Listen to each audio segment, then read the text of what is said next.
I seek your indulgence to share with you my long-standing dream of creating a world of 3.0. ছাত্র জনতার আন্দোলনের মুখে গত 5 August পতন হয় শেখ হাসিনা সরকারের। এর 3 দিন পর দায়িত্ব গ্রহণ করে ডক্টর মোহাম্মদ ইউনূসের নেতৃত্বে অন্তর্বর্তী সরকার।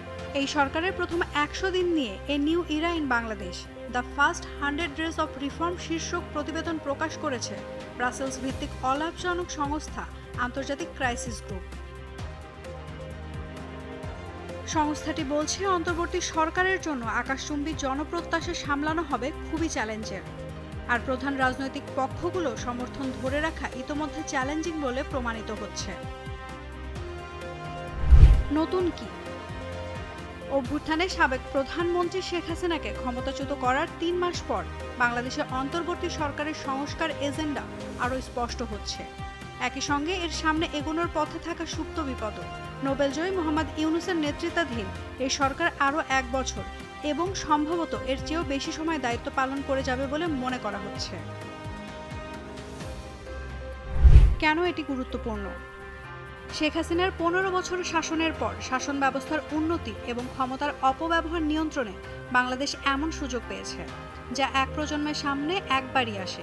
এই সুযোগ আরেকটি স্বৈরাচারী সরকারের উত্থানের পথ বন্ধ করতে পারে। যদি এ অন্তর্বর্তী সরকার হোঁচট খায় তবে দেশটি আগের অবস্থায় ফিরে যেতে পারে অথবা এমনকি সামরিক শাসনের সময়ও প্রবেশ করতে পারে। কি করা উচিত? অন্তর্বর্তী সরকারের লক্ষ্য হওয়া উচিত আরও উচ্চাকাঙ্ক্ষী সংস্কারের জন্য জনসমর্থন ধরে রাখতে দ্রুত ফলাফল দৃশ্যমান করা।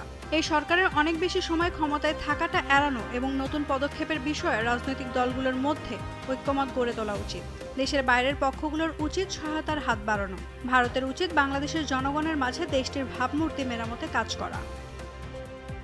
এদিকে অন্তর্বর্তী সরকারের প্রধান উপদেষ্টা প্রফেসর ডক্টর মোহাম্মদ ইউনূস বার্তা সংস্থা এএফপিকে দেওয়া এক সাক্ষাৎকারে বলেছেন, সংস্কারের গতি সিদ্ধান্ত দেবে কত তাড়াতাড়ি নির্বাচন হবে।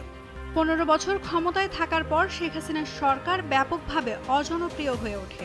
ক্ষমতা ধরে রাখতে তার সরকার পরিকল্পিতভাবে বাংলাদেশের প্রতিষ্ঠানগুলো, বিশেষ করে পুলিশ, বিচার ব্যবস্থা ও আমলাতন্ত্রের স্বাধীনতা খর্ব করে।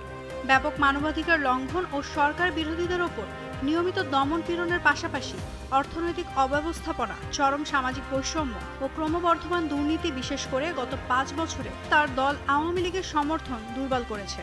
দলটি জানুয়ারির নির্বাচনে ব্যাপক জয় পেয়েছিল, তবে সেই জয় এসেছিল বিরোধীদের বর্জন এবং কম ভোটার উপস্থিতির কারণে। জুনে সরকারি চাকরিতে বিতর্কিত কোটা পুনর্বহালে সুপ্রিম কোর্টের সিদ্ধান্তে শিক্ষার্থীদের নেতৃত্বাধীন বিক্ষোভে স্ফুলিঙ্গের মতো কাজ করে, যা পরের মাসে গণবিস্ফোরণের রূপ নেয়।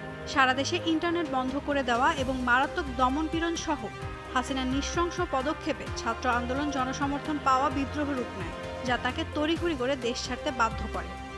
নাওমিন নাসরিন, ডেইলি সান।